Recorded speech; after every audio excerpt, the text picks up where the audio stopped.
উনি ডাক দিয়া কই হুজুর কাঁদবো না কেন, আমার মা আমার আব্বা জান বড় কষ্ট করে আমার এই কাবা ঘরের দেশে পাঠাইছে, সৌদি আরবে পাঠাইছে।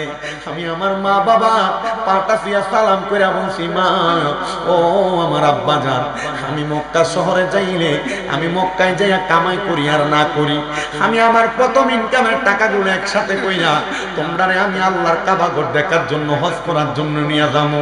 হুজুর আমার আব্বা জান আমার বিদেশ আসার 3 মাসের মাথায় ইন্তেকাল করছে, আমার মা 7 মাসের মাথায় ইন্তেকাল করছে। হুজুর জানেন আমি মদিনা থেকে প্রতি মাসে 2-1 বার উমরা হজ করার জন্য আসি, কিন্তু আমি যখন আল্লাহর কাবা ঘরের সামনে আইসা দাঁড়ায়া যাই আমার চোখের পানি আমি ধইরা রাখতে পারি না। হুজুর আমি জিগাইলাম ভাই কারণ কি? উনি ডাক দিয়া কই হুজুর আমার ব্যাংক অ্যাকাউন্টের মধ্যে টাকার অভাব নাই, কিন্তু আমার জীবনের সবচাইতে বড় অভাব আমার মা বাপ দুনিয়াতে নাই। হুজুর আমার টাকা পয়সা কে খাইবো? আমি আমার মা বাপরে মক্কা মদিনা দেখাইতে পারি নাই, জানি না আমার আল্লাহ তাআলা আমার মা বাপরে কবরে কেমন রাখছে। হুজুর আমি নবীর হাদিস শরীফ পড়া দেখছি, দুনিয়াতে কোনো সন্তান যদি তার মা বাবার জন্য চোখের মনি কোঠার মধ্যে একটা মাটির মাথা পরিমাণ পানি ছাইরা দিয়া কান্দে, ওই পানিটা মাটিতে পড়ার আগে আল্লাহ তার মা বাবার জীবনের গুনাহ মাফ করে দেয়। হুজুর আমি আল্লাহর কাবা ঘরটারে সাক্ষী রাইখা চোখের পানি ফালাইয়া কান্দি, আল্লাহ যেন আমার মা বাবার কবরটারে জান্নাত বানায়া দেয়। এই যুবক ভাইরা, এ মুরব্বী বাবাজিরা, লক্ষ টাকা খরচ কইরা দুনিয়ার জমিনে বাড়ি বানাইলা, গাড়ি বানাইলা, 1000 টাকা খরচ করে কক্সবাজার ট্যুর দেওয়ার জন্য যাও। না না না, এখন থেকে তোমরা মনে মনে একটা এরাদা করো, যা করো আর না করো এখন থেকে মাসে প্রয়োজনে 500 টাকা করে জমাইবা আর আল্লাহর কাছে দোয়া করবা, আল্লাহ ফরিয়াদ জানাই তোমার দরবারে আমরার মরণের আগে একবার আমরারে মক্কা মদিনা নিও। খোদার কসম নবীর হাদিসে দেখলাম নিয়াতুল মুমিনিন খায়রুম মিন আমালি, আমার নবী কয় মুমিনের নিয়ত তার আমলের চাইতে উত্তম। মক্কা মদিনা যাওয়ার টাকা যদি না জমাইতে পাইরা হজ করার আগে আপনি মারা যান, আপনারে আমার আল্লাহ তাআলা আমার নামে একটা হজের সওয়াব দান করে দিব। এই জন্য ডান হাত তোলেন আর ডান হাতটা আল্লাহর আসমানের দিকে উঠাইয়া দেন আর বলেন, আল্লাহ আমরারে মরণের আগে একবার মক্কা মদিনা না দেখে মরণের ডাক দিও না। ওই 2 টুকরা ইহরামের কাপড় আমরারে না পরাইয়া আমরার গায়ের মধ্যে ইহরামের কাপড় লাগাইও না। আল্লাহ আমরারে মক্কা মদিনা না দেখে মরণের ডাক দিও না। এবার আপনারা বলেন আমরা সবাই ওই মদিনা যাইতে চাই কি চাই না? যারা যারা যাইতে চাই সবাই জবান খুলে পড়েন, দয়াল আল্লাহ দয়া করেন, দয়া মারহাবা নসিব করেন মদিনা, লা ইলাহা ইল্লাল্লাহ, লা ইলাহা লা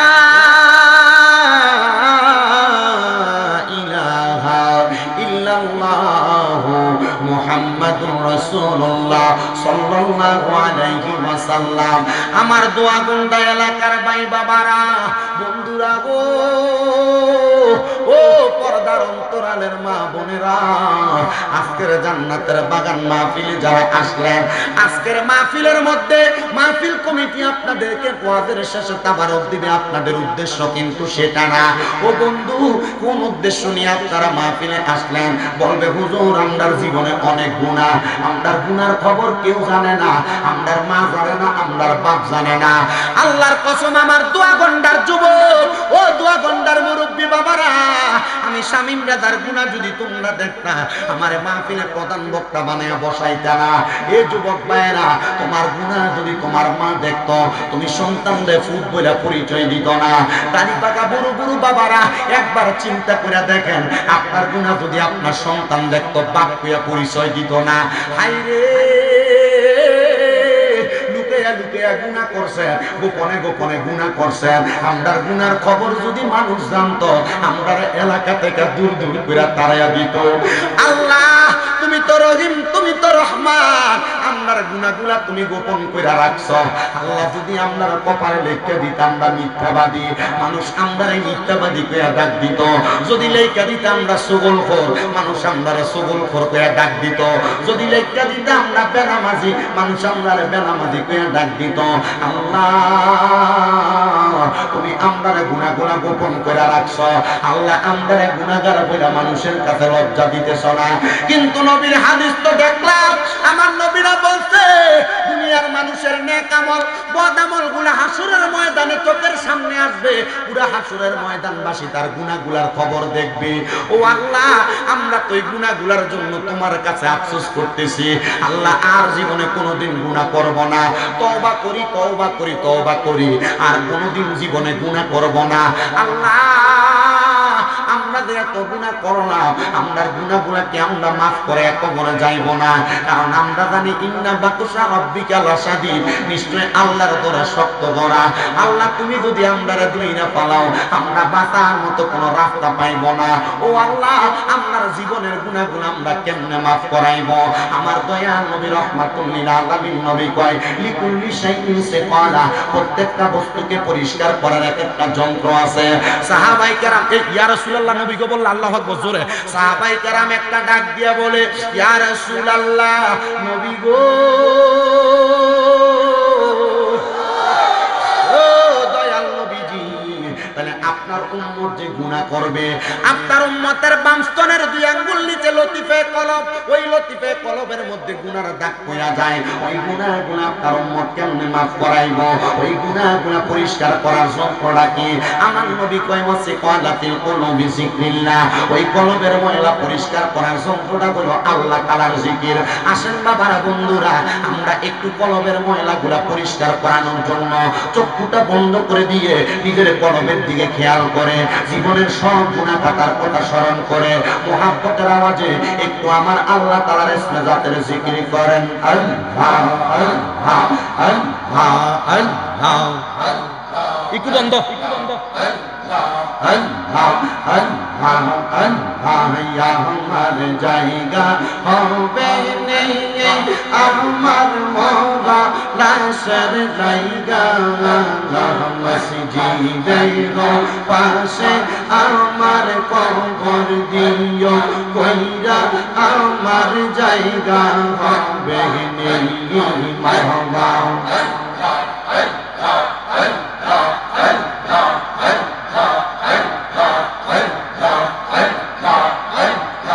আমার জায়গা হবে নেই আমার মওলা লাশের জায়গা। মসজিদের পাশে আমার কবর দিও কইরা আমার জায়গা হবে নেই মারহাবা। এলাকাবাসী রে আমি তোরার ছেলে সন্তান কয়দিনের লাগিয়া, মোরার পরে সবাই আমায় যাবে রে বলিয়া। কষ্ট হইলেও 3.5 হাত মাটি দিও কইরা আমার জায়গা হবে নেই মারহাবা। আল্লাহ আল্লাহ, আমার জায়গা হবে নেই আমার মওলা লাশের জায়গা। মসজিদের পাশে আমার কবর দিও কইরা আমার জায়গা হবে নেই মারহাবা।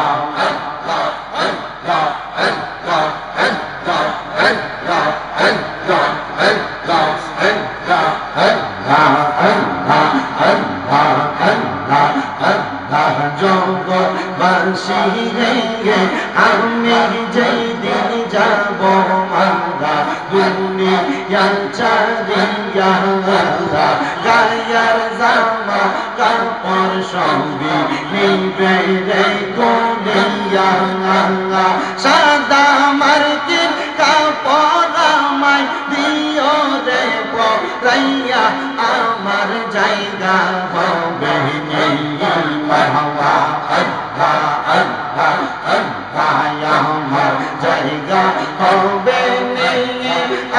আমার মোরা লাশের জায়গা মসজিদের পাশে আমার কবর দিও কইরা আমার জায়গা হবে মারহাবা আল্লাহ আল্লাহ আল্লাহ আল্লাহ আমার দয়াল নবী বিনে গো আপন বলতে কে নাই জগতে আল্লাহ আল্লাহ বেবে দেখি সব বিদেশি বেবে দেখি সব বিদেশি মিশে মায়া জগতে আপন বলতে কে নাই জগতে মারহাবা আল্লাহ আল্লাহ যারা তোমার অতি গয়া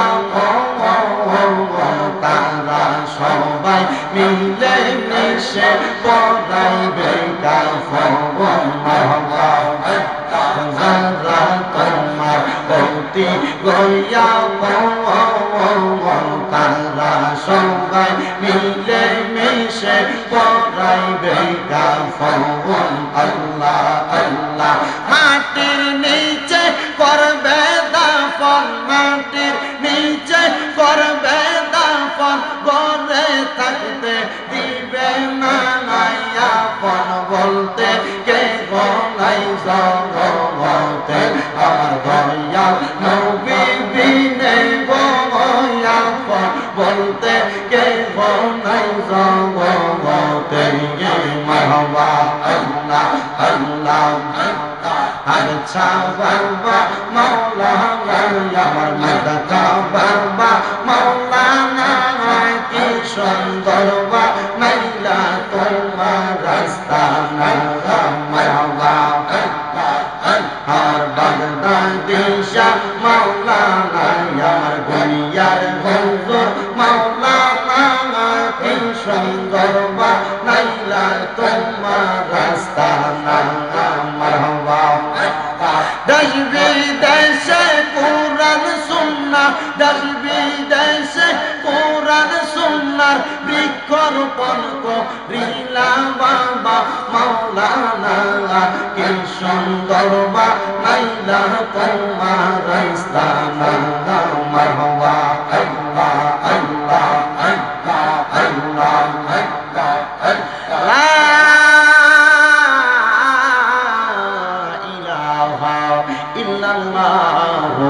মুহাম্মাদুর রাসূলুল্লাহ সাল্লাল্লাহু আলাইহি ওয়াসাল্লাম একটা জবান বন্ধ নাই জবান খুলে বলেন আমরা জিকির করলাম কার ওই আল্লাহর জিকির করলে আল্লাহ খুশি হয় না বেজার হয় আমার যুবক ভাইরা ও মুরব্বি বাবারা আর ডাইনে বামে আমি যাচ্ছি না রে বাবারা আল্লাহ তাআলার কালামে হাকিম কোরআন থেকে আমি একটু তেলাওয়াত করছি সবাই আমার সাথে জবান করে জোরে জোরে পড়ে না বিল্লাহি মিনাশ শাইতানির রাজিম বিসমিল্লাহির রাহমানির রাহিম তাকুল্লাহা ওয়াল তাওযুর নাফসুম মা قدمت لغد واتقوا الله إن الله خبير بما تعملون ولا تكونوا كالذين نسوا الله فأنساهم أنفسهم أولئك هم الفاسقون لا يستوي أصحاب النار وأصحاب الجنة أصحاب الجنة هم الفائزون زبان খুলে উচ্চ কণ্ঠে জোরে জোরে পড়েন আল্লাহু আকবার এবার আপনারা বলেন এই তিনটা আয়াতের ঘোষণা আমি শামীম দাদাকে কুমিল্লা থেকে বানায়া বললাম না আল্লাহর কোরআন থেকে বললাম আল্লাহ রাব্বুল আলামিন বলেন ইয়া আইয়ুহাল্লাযীনা আমানু, হে যারা ঈমানদার, ইত্তাকুল্লাহ, তোমরা আল্লাহকে ভয় করো। মুসলমান আমরা আল্লাহকে ভয় করি কিনা আমার বিবেককে আমি প্রশ্ন করলে উত্তর পাওয়া যাব। এখানে আপনারা যারা আছেন, দাড়ি পাকা বুড়ো বুড়ো বাবারা, যুবক নওজোয়ান ভাইরা, পর্দার অন্তরালের মা বোনেরা, আল্লাহকে ভয় করার কথা যদি আপনার সমাজের মধ্যে বলা হয়, আমরা সমাজের মানুষ সবাই বলবে আমরা মুসলমান, আল্লাহরে তো সবাই ভয় করে, কিন্তু হারাম খানা বন্ধ নাই, সুদ খানা বন্ধ নাই, ঘুষ খানা বন্ধ নাই, পরের হক মাইরা খাওয়া বন্ধ নাই, মানুষের সঙ্গে ঝগড়া পাতার দ্বন্দ্ব করা বন্ধ নাই, মানুষের সঙ্গে খারাপ ব্যবহার করা বন্ধ নাই, বেপরদা চলা মা বোনদের বন্ধ নাই, এলাকার মধ্যে সন্ত্রাস রাহাজানি করা বন্ধ নাই। এবার বলেন, যারা মারামারি রাহাজানি দ্বন্দ্ব করে, সমাজের মধ্যে হারাম খায়, অবৈধ সম্পদ অর্জন করে, এবার বলেন তারা কি কোনোদিন আল্লাহরে ভয় করে নাকি? না না না, তারা কোনোদিন আল্লাহরে ভয় করে না। তো যেই কথাই ছিলাম, আল্লাহ কুরআনুল কারীমে বললেন, হে ইমানদাররা, তোমরা আল্লাহকে ভয় করো। ওয়াল তানজুর, তোমাদের তাকানো উচিত, নাফসুম মা কদ্দামাত লিগাদ, তোমাদের পূর্ববর্তীদের দিকে যারা দুনিয়া থেকে পূর্বেই বিতরিত হয়ে গেছে। লিগাদি ওয়াত্তাকুল্লাহ, তোমরা আল্লাহকে ভয় করো। আল্লাহ তাআলা কুরআনুল কারীমের মধ্যে আবার কেন ভয়ের কথা বললেন? এই আয়াতে কারীমার তাফসীরের পরিপূর্ণ কথা আপনাদেরকে বললে আপনারা বুঝতে পারবেন। আল্লাহ তাআলা শেষের অংশে বলতেছেন, ইত্তাকুল্লাহা ওয়াল তানজুর নাফসুম মা কদ্দামাত লিগাদি ওয়াত্তাকুল্লাহা ইন্নাল্লাহা খাবীরুম বিমা তা'মালুন, নিশ্চয় আল্লাহ তাআলা তোমাদের অন্তরের সকল খবর সম্পর্কে অবহিত। এই আয়াতের তাফসীর করতেছেন আল্লামা জালালউদ্দিন সুয়ুতী রাহমাতুল্লাহ আলাইহি, জালালউদ্দিন মুহাল্লি রাহমাতুল্লাহ আলাইহি সহ ইমাম বাগাবী রাহমাতুল্লাহ আলাইহি পর্যন্ত একইভাবে তাফসীর করতেছেন। তিনজন তাফসীরকারক একইভাবে এই আয়াতে কারিমার উপর ভিত্তি করে মানুষকে জানাইতেছে, ওই মানুষ যারা দুনিয়ার জমিনের মধ্যে পূর্ববর্তীদেরকে খেয়াল করে না, যে মানুষগুলার মা চলে গেছে কবরে, বাবা চলে গেছে কবরে, পূর্বের বংশের মানুষগুলা চলে গেছে কবরে, যেই মানুষগুলা খারাপ কর্ম কইরা অন্ধকার কবরে যাওয়ার পরে মানুষগুলার কবরের মধ্যে অবস্থা বেশি ভালো হয় নাই, তাদের অবস্থা বড় কঠিন হয়েছে। আল্লাহ আপনার কাছে জানতে চাই, আপনি বলেন না তাদের অবস্থাটা কেমন হয়েছে। এবার আল্লাহ তাআলা কুরআনুল কারীমের আয়াতের মাধ্যমে জানায় দেয়, ও বান্দা, লা ইয়াস্তাউই আসহাবুন নারি ওয়া আসহাবুল জান্নাহ, বান্দা শোনো, যারা জান্নাতি যারা দোজখী তারা একরকম না। এবার আপনারা বলেন, যারা জান্নাতি যারা দোজখী তারা কি কোনোদিন একরকম হইতে পারে নাকি? না না না, বান্দা শুনে নাও, তারা একরকম হইতে পারে না। তারা জান্নাতি তারা একরকম, তারা দোজখী তারা আরেক রকম। ও নবী গো, আপনার কাছে আমরা জানতে চাই, আপনি বলেন না জান্নাতি যারা তাদের অবস্থাটা কেমন হবে? আমরা তো জানি দোজখী যারা তাদের অবস্থাটা বড় খারাপ হয়ে যাবে। আল্লাহর নবী আল্লাহর কোরআন থেকে বলে, আসহাবুল জান্নাতি হুমুল ফাইজুন, যারা জান্নাতি তারা হইল সফল কাম।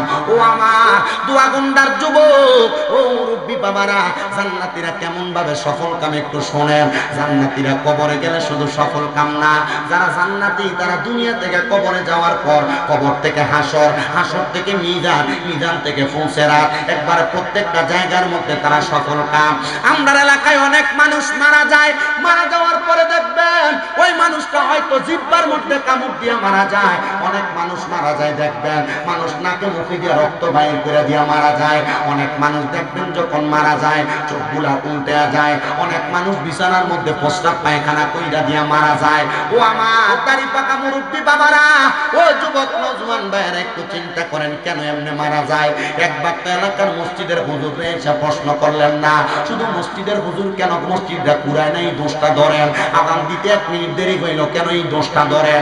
না না না, মসজিদের ইমামের কাছে এমন খোঁজখবর না নিয়া একটাবার জিজ্ঞাইয়েন হুজুর মানুষ মারা যাওয়ার সময় কেন এমন অবস্থা হয়। এই কথা ইমাম সাহেব বলবে না, ইমাম সাহেব বলবে তিরমিজি শরীফের হাদিস শরীফ থেকে বলছি বাবা শুনো। আল্লাহর নবীকে হযরত আনাস ইবনে মালিক রাদিয়াল্লাহু তাআলা প্রশ্ন করে, ইয়া রাসূলুল্লাহ, নবী গো, মানুষ কেন এত কষ্ট পায় মারা যায়? আমার নবী কয়, আনাস রে, মানুষ কেন এত কষ্ট পায় শুনো। কেন কষ্ট পায় শুনো। ও নবী কেন গো? বলে একটা বেঈমান বান্দার সামনে যখন আজরাইল আইসা যায়, আজরাইল আসার আগে দুইটা নীল চক্ষুওয়ালা ফেরেশতা বেঈমানের সামনে হাজির হয়ে যায়। ওই দুইটা ফেরেশতা ওই বেঈমানের বুকের মধ্যে আর পায়ের মধ্যে এমন ভাবে আঘাত করতে থাকে, বেঈমান বান্দা নীল চক্ষুওয়ালা ফেরেশতাদেরকে দেখলে ভয় পাওয়া যায়। এবার আজরাইল যখন বেঈমানের সামনে দাঁড়ায় যায়, আজরাইলের ভয়ঙ্কর চেহারা দেখা বেঈমান বান্দাটা বড় ভয় পাওয়া যায়। তখন বান্দা আজরাইলের সঙ্গে কথা বলার চেষ্টা করে, বান্দা পারে না, কারণ জিহ্বায় কামড় করে যায়। বান্দা চোখের ইশারা দিয়ে বোঝানোর চেষ্টা করে, বান্দার চোখগুলো উল্টে যায়, বান্দার হাতে পায়ের শাহারতগুলো টাস টাস টাস টাস করে চিরে যায়। তখন বান্দা আর কোনো কথা যখন বলতে পারে না, বান্দা এবার ইশারা ইঙ্গিত দিতে পারে না, বান্দার রক্ত চলাচলগুলো যখন বন্ধ হয়ে যায়, তখন বান্দার নাক এবং মুখটা কোনা থাকার কারণে বান্দার নাকে মুখে দিয়ে রক্তগুলা বাইর হয়ে যায়। আল্লাহর নবী কয় শোনো, আজরাইলে বান্দা কবজ করার সময় ওই বেঈমান এমন ভাবে চিৎকার করে, দুই প্রকারের মাখলুকাত তারা সবাই তাদের চিৎকার শুনতে পায়। এক নাম্বার মানুষ শুনতে পায় না, দুই নাম্বার জিন জাতি শুনতে পায় না। এলাকার কুকুরেরা শুনে বেঈমান কেমনে মরছে, এলাকার সুদখোরটা কেমনে মরছে, ঘুষখোরটা কেমনে মরছে, পরের হক মাইরা খাওয়াইনাটা কেমনে মরছে। আজরাইলে এমন ভাবে বুকের ভিতরে ছাবা দিয়া ধরব, সুদখোরে সুদখানার ঠেলাটা বুঝবো। দোয়াগন্ডা এলাকার আশেপাশে কোনো সুদখোর নাই, ঘুষখোর নাই, বাইবাতি যার জমি দখল করে খায় এমন লোক নাই। আহারে আছে তো আছে। এলাকার সর্দার মাতাব্বরির দায়িত্ব বর্তমানে সুদখোর টিরে দেয়, মসজিদ কমিটির সভাপতি সুদখোর ঘুষখোর টিরে বানায়। কথা কোন ঠিক কিনা? মসজিদ কমিটির ভিতরে দেখবেন বেশিরভাগ এলাকায় সভাপতি সুদখোর, ঘুষখোর, হারামখোর। এরা যদি জিগায় এই সুদখোররে কেন সভাপতি বানাইলা, কয় হুজুর মসজিদের নিচের সব টাইজে বেড়া দিছে লাগে সভাপতি, মসজিদের ঠাই ক্লাস দিয়ে বেড়া দিতে লাগে সভাপতি, হুজুর মসজিদের ইমামের বেতনটা মাসে মাসে বেড়া দিয়ে লাগে সভাপতি, মুয়াজ্জিনের খানা দেই বেড়ার করে লাগে বেড়া সভাপতি। আছে না? এডি মরার সময় এমন চিৎকার করব রে, ও দোয়াগন্ডার যুবক, এ দোয়াগন্ডা এবার মনে হয় কষ্ট টাকা মতো হটতেছে না, এলাকার লোকে মিল্লা যাইতাছে। আমি শামীম দাদা বেশি শিক্ষিত না, একবারে মূর্খ মানুষ, এলেম কালাম বেশি নাই, শুধু বিভিন্ন এলাকায় যাইয়া বাস্তবমুখী দুই একটা কথা বলি বিদায় মানুষ আমার দাওয়াত দেয়। আর মহিলারা পছন্দ করে একটু জিকির আজকার করি, মা বাপের ওয়াজ করি। এলাকা হয়তো আপনার এলাকায় অনেক মহিলারা গুরুদ্বারে বইয়া বই ওয়াজ শুনতেছে। আমার মা বোনেরা মনোযোগ দিয়ে শোনো, তোমাদের উদ্দেশ্যে একটু ওয়াজ দিয়া যায়। এখন আর বেড়াইতে সুদ খায় না, এখন বেরিয়ে দিয়ে আলগা সুদ লাগায়। কথা কয় না ঠিক কি?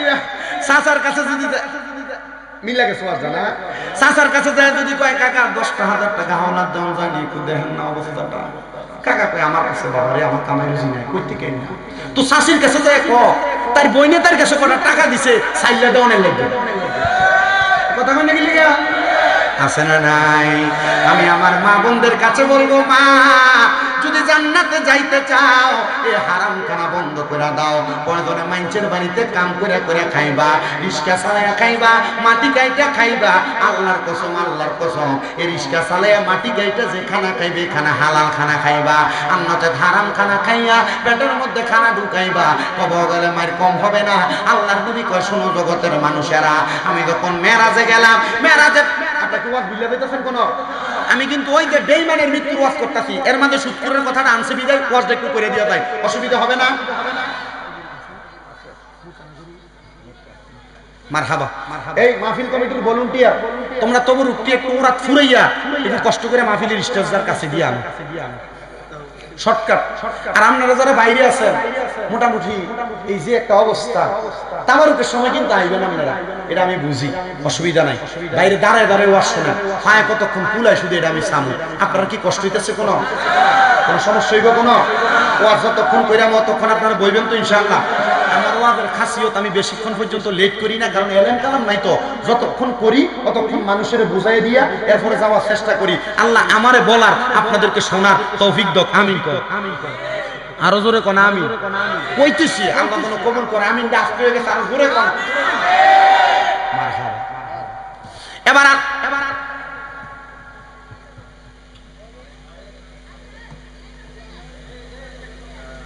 ও এটা বাইরের আওয়াজ না?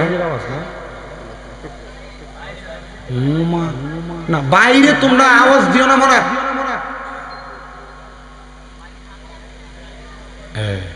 আল্লাহ কবুল করক, জোরে কোন আমিন, মোহাব্বতে কোন আমিন। গভীর মনোযোগ দেবেন। আল্লাহর নবী বলে আমি যখন মেরাজে গেলাম আল্লাহ আমারে দুইটা নিদর্শন দেখাইছে। জোরে কোন কয়টা? আস্তে কইছে জোরে কোন না কয়টা? আল্লাহর নবী কই উম্মত আমার আল্লাহ আমি নবীরে দুইটা নিদর্শন দেখাইছে, একটা জান্নাত আর একটা জাহান্নাম। জান্নাতের কথাটা আমি পরে আলোচনার মধ্যে আনতেছি। আল্লাহর নবী কই জাহান্নামের দিকে যখন আমি তাকাইলাম জাহান্নামের মধ্যে এমন কিছু মানুষ দেখছি যাদের পেটের দিকে আমি তাকাইয়া দেখি কাল বুয়ুতিন, তাদের পেটটা ঘরের মতো দেখা যায়। এরা মাথা মাথার জায়গায় আছে, পাও পায়ের জায়গায়, হাত হাতের জায়গায়, কিন্তু এদের পেটটা কাল বুয়ুতিন ঘরের মতো। আমি নবী তাকাইয়া দেখলাম এদের পেটের মধ্যে বড় বড় সাপ আবার এই পেটের মধ্যে ঘোরাফেরা করতেছে। সাহাবায়ে কেরাম কই নবীজি এদের পেটটা কেন এমন, এরা কারা? আল্লাহর নবী কয় এরা কইল ওই ব্যক্তি যারা দুনিয়াতে হারাম খাইছে, যারা সুদ খাইছে, যারা পরের হক মাইরা মাইরা খাইছে। এবার আপনারা বলেন আমরা এলাকায় পরের হক খাই না মানুষ কম আছে? কম আছে? ভাই মারা গেছে ভাতিজার জমি দখল করে খায়, আছে না নাই? মানুষের টাকা পয়সা মাইরা খায়, আছে না নাই? হাওলাতের নাম দিয়ে আইন না এরপরে টাকা দেন এমন সিটার বাটফার এলাকায় আছে না নাই? ও মুসলমান আপনাদের কাছে আমি আরেকটু বোঝানোর চেষ্টা করি। আল্লাহর নবী কয় দুনিয়ার মানুষ তোমরা শুনে নাও। হযরতে জাবের ইবনে আব্দুল্লাহ সামুরা রাদিয়াল্লাহু তাআলা হাদিস বর্ণনা করে, তিনি বলেন দুনিয়ার জমিনের মধ্যে কেউ যদি কারোর মাত্র সামান্য 1 দিরহাম পরিমাণ অর্থ মাইরা খায়, মানে পরের হক নষ্ট করে, আমার আল্লাহ তাআলা ওই মানুষটাকে ওই সম্পদের বিনিময়ে সর্বনিম্ন 1000 সাপ তার জন্য নির্ধারণ করবে। কবরের মধ্যে দেওয়ার পর এই ব্যক্তিটারে এমন একটা ঘরের মধ্যে আবদ্ধ করবে, চারদিক থেকে দংশন করবে। কিন্তু মানুষ শুনো, ওই কবরের মধ্যে শাস্তি পাওয়ার আগে এরা দুনিয়াতে কিছু শাস্তি পাইব। বলে হুজুর শাস্তিটা কি? ওই পরের হকটা যখন খাইব এই ব্যক্তি দেখবা গ্যাস্ট্রিক, আলসার, ডায়াবেটিস, ক্যান্সার, এমন রোগ ওই রোগ। মানুষের হক খাইলো মাত্র 5 টাকা, কিন্তু ডাক্তারের হাজিগঞ্জ বাজারে ভিজিট দেয় 1500 টাকা। আবার দেখবা ঢাকা দেয়া মাসে মাসে বছরে বছরে একটা চেকআপ করায় 1 লাখ 1.5 লাখ। এজন্য একজন পাগলা কইছিল পরের হক হরণে গতি নাই। পরের হক হরণে গতি নাই। এবার যদি মরণে গতি না থাকে কেমনে মরণে গতি নাই? শুনো, ওই আজরাইল যখন বুকটার ভিতরে থাবা দিব, ওই পরের হক খাইন না হারামখোর। কি খুর? জোরে কও কি খুর? খুরের অভাব নাই, আছে না? সুদখোর, ঘুষখোর, হারামখোর। সভাপতি কথা না, এটা একবার জোয়ান সভাপতি টুপি লাগাইছে। আমি কই আল্লাহ এই বেটা যদি মাহফিলের সভাপতি হই, মাশাআল্লাহ, আল্লাহ কবুল করো, আমিন কোন। তো খুরের অভাব, খুরের অভাব, ওই হারামখোরদের অবস্থা কেমন হইব? কয় 2 প্রকারের মাখলুকাত এদের চিৎকারের আওয়াজ শোনে না, মানুষ আর জিন জাতি আওয়াজ শোনে না। আজরাইল এমন ভাবে থাবা দিব, আজরাইলের থাবা পাইয়া বিছানার মধ্যে প্রস্রাব পায়খানা করে দিবে, বান্দা টের পাবে না। মানুষ বলবে হাই রে এমন মরা কেমনে মরলো, মনে হয় দুনিয়াতে কোনো পাপ কইরা মরছে। আল্লাহর নবী শিখিয়ে দেয় শুধু এই মরাটার মধ্যে শেষ না রে বান্দা, শোনো না, মারা যাওয়ার পর থেকে তার বিয়াজ্জুতি শুরু হয়ে গেছে। এবার ওই ব্যক্তি মারা যাওয়ার পরে ব্যক্তিটার বিয়াজ্জুতি হইল, ওই ব্যক্তির রূহটা যখন 2 জন ফেরেশতা, কি কালার শোক যেন বলছিলেন, নীল কালার শোকলা, এই ফেরেশতারা ওই বান্দার রূহটা নিয়ে যখন আলমে আরোহার দিকে রওনা করবে, আলমে আরোহার দিকে রওনা করার সময় এই বান্দার রূহটা যখন সেই জায়গার মধ্যে রাখার জন্য যাবে, বান্দা যা দেখবে আলমে আরোহার দরজাটা বন্ধ করা, আলমে আরোহার দরজা বন্ধ দেখা বান্দা এবার নিচের দিকে আসতে থাকবে। তাকে দেখবে আসমানের দরজা বন্ধ, সামনে বন্ধ, ডাইনে বন্ধ, বামে বন্ধ। ওই বান্দাটার পেছন দিয়ে শুধু জাহান্নামের দরজা খোলা। আজরাইলের সাথে ফেরেশতারা ডাক দিয়া বলবে আল্লাহ এই বান্দার রূহ তো কোনো জায়গার মধ্যে রাখা যায় না। এবার বলবে জাহান্নামের দিকে নিয়ে যাও। এবার জাহান্নামের সামনে যেই ফেরেশতারা দাঁড়িয়ে থাকবে, সর্বনিম্ন ডান দিকে 19 জন, বাম দিকে 19 জন। ওই ফেরেশতারা ওই বেঈমান হারামখোরের, ওই বেঈমান পরের হক কামিনা ব্যক্তির এর দিকে থুতু নিক্ষেপ করবে। নীলসকলা 2টা ফেরেশতা জিজ্ঞাসা করবো কি রে ফেরেশতারা থুতু কেন মারো? বলে এটা তো বানা মানুষের রূহ না, এটার শরীর থেকে দুর্গন্ধ বাইর হয়। এবার আরেকটা কথা বলি, শেষ ভুলে গেছিলাম। ওই যে দুই ফেরেশতা ওই বেঈমান হারামখোর পরের হক খাওয়ার রূহটারে বহন করে নিয়ে যাবে। ওই দুই ফেরেশতা কি করবে? একটা কাপড় নিয়ে নাকের মধ্যে দিয়া কি দিব? এই কথা কয় না, নাকে কাপড় দিবে। ওই 19 2 19 কত 38, ওই 38 ফেরেশতা জিগাইবো, এ ফেরেশতা আমরা কেন থুতু নিক্ষেপ করলাম এটা আমরারে জিগাইলা, তাহলে তোমরা বলো নাকে কেন তোমরা কাপড় দিলা? এবার ওই ফেরেশতারা বলবে, এই বান্দা দুনিয়াতে হারাম খাইতে খাইতে পরের হক খাইতে খাইতে বান্দা গুনাহ করতে করতে বান্দার রূহটার একটা নোংরা রূহ বানাইছে, দুর্গন্ধ দুর্গন্ধ দুর্গন্ধ, এই জন্য আমরা নাকের মধ্যে কাপড় লাগাইছি। আহারে আগামীকালকে যদি স্বামী ব্রাদার বিরোধিতা কেউ করে দেখবো, মনে করবে এটা সুদখোর ঘুষখোর, পরের হক খাওয়াই না, এটা এমনে না কা কেমনে খায়।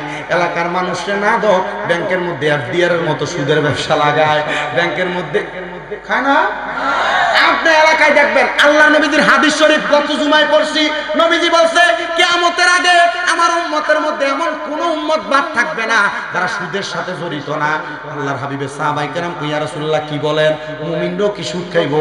আল্লাহর নবী কয় মুমিনরা যদিও সুদ না খায় সুদের বাতাস তাদের গায়ে লাগবে, মানে সুদখোররা যখন রাস্তা দিয়ে হাঁইটা যাবে এদের গায়ের বাতাস মুমিনদের গায়ের মধ্যে লাগবে।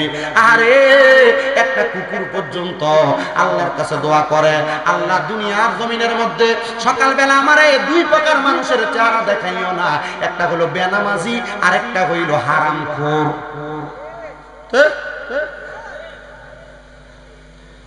তাহলে কিয়ামতের আগে এমন কোন মানুষ বাদ থাকবে না যারা সুদের সাথে জড়িত নাই, এমনে না খা।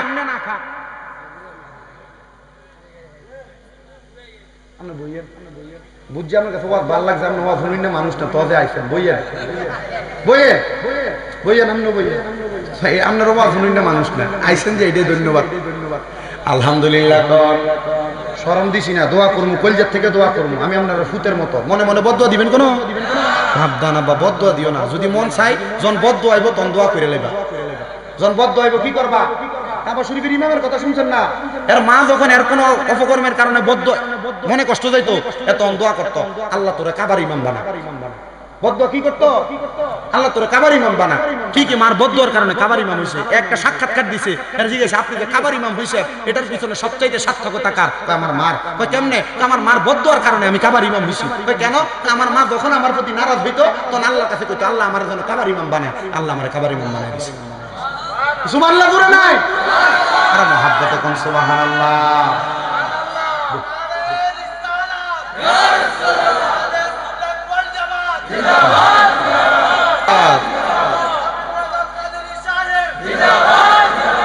দেখছেন নিয়ে পাগলা মানুষ বুঝতেছে এ দোয়া। এই জন্য মা বাপের কাছে আমার আবদার থাকবো, মা বাবা পারলে দেন আপনার ফাও আমার সামনে দেন, আমি আমার জিব্বাটা দিয়ে আপনার ফাওটা পরিষ্কার করে দেন। তবুও ফুতেক মানুষ তো বুঝে না, অন্যায় কইরা লাই, বেদবি কইরা লাই, বদদোয়া দিয়েন না। যখন বদদোয়া আইব একটু দোয়া করেন, রাজি আছেন না?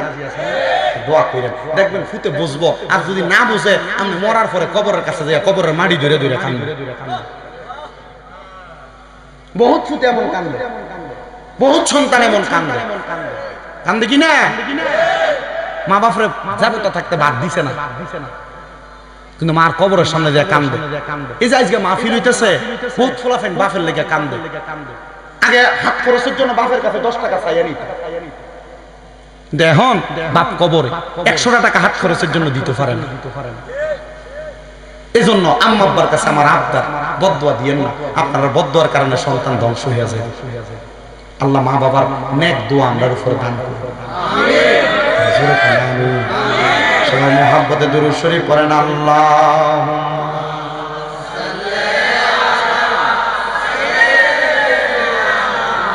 হুজুরে সাদেন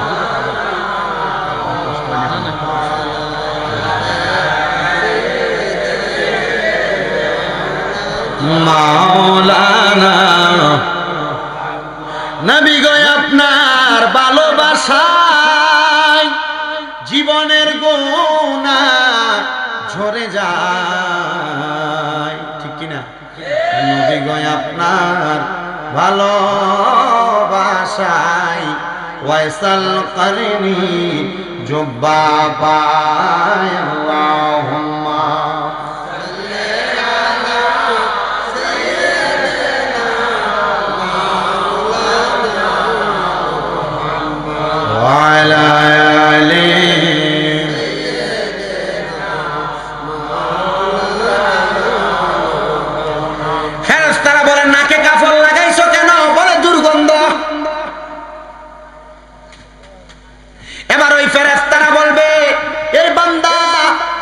নিক্ষেপ্ত হওয়ার কারণ হইল বান্দার দুর্গন্ধ।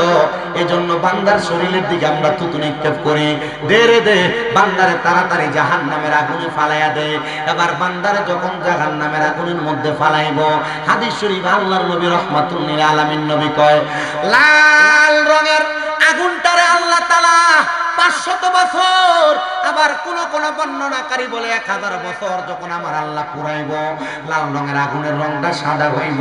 আরো 1000 বছর যখন পুরাইব, এবার সাদা রঙের আগুনের কালার কালা হইব। এই আগুনে পুরাইতে পুরাইতে বান্দা চিৎকার করবে, বান্দা জাহান্নামের মধ্যে পিপাসার্ত হইয়া আমার আল্লাহ তাআলার ফেরেশতার কাছে কইব, ফেরেশতা একটু পানির ব্যবস্থা হবে গো ফেরেশতা, দাও না একটু পানি দাও না। ওই ফেরেশতারা কি করবে, গরম একটা লোহার পাত্র রে অন্যান্য জাহান্নামীদের রক্ত পুষ দিয়া তবে নেও খাও। তবে এইগুলা কেমনে খাইমু? দুনিয়ার পানির মধ্যে একটা মশা পড়লে খাই না, মাছি পড়লে খাই না, পোকা পড়লে খাই না, অন্যদের রক্ত পুষ আমি কেমনে খামো? হাদিস শরীফের রক্ত পুষগুলারে কয় তিনাতুল খাবাল, মানে রক্ত এবং পুষ অন্যদেরকে আগুনে পুরাইয়া যেই রক্ত পুষ হয়েছে এগুলা নে খা। বলে আমি খাইতে পারবো না। বলে দুনিয়াতে তো পরের হক মাইরা বালাই খাইছ, সুদের টাকা তো বালাই খাইছ, পরের হক মাইরা খাইতে ভালো লাগছে, এখন এই পানি খাইতে ভালো লাগে না। ওই জাহান্নামীরা খাইতে পারবে না, তবুও তাদেরকে জোর করে খাওয়ায় দেওয়া হবে। রুকসুম নামক ফেরেশতা ওই জাহান্নামীদেরকে যখন পানিটা পান করাইব, এবার ফেরেশতারা ওই পানিটা পান করাইয়া দিলে বান্দার পেটের নাড়ি গুড়িগুলা বান্দার পায়খানার রাস্তা দিয়ে থরথর করে বের হবে। ও বান্দা কেমন শাস্তি, কেমন শাস্তি, একটা বার তুমি চিন্তা করছো নি রে বান্দা? এবার শুই না নাও, যদি কোনো ইমানদার বান্দা মারা যায়, একটা ছোট বাচ্চার মাথার মধ্যে হাতটা বুনিয়া দিলে ছোট বাচ্চা যেমন কইরা ঘুমায়া যায়, ইমানদার বান্দা তার বিছানার মধ্যে এমন ভাবে ঘুমায়া যায়।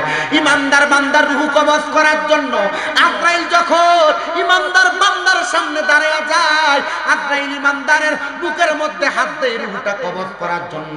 বুকের মধ্য থেকে আওয়াজ আসে না, আজরাইল ইমানদারের বুক দিয়া কষ্ট দিয়া তুমি রূহ কবজ করতে পারবা না। বলে কেন? বলে আমরা দুইজন ফেরেশতা ইমানদারের সামনে দাঁড়াইলাম এই বুকের পাহারা দেওয়ার জন্য, কারণ এই বুকের মধ্যে ইমানদারের কোরআন এবং হাদিসের ভালোবাসা ছিল, এই জন্য বুক দিয়া ইমানদারের রূহটা তুমি কবজ করতে পারবে না। আজরাইল হাত দিবে ইমানদারের মুখের মধ্যে, চেহারার মধ্যে। আজরাইল ডাক দিয়ে বলবে, এ ইমানদার বান্দার রূহ, ইমানদার বান্দার রূহটাকে আজরাইল আর কবজ করতে পারবে না। কারণ কি? কারণ কি?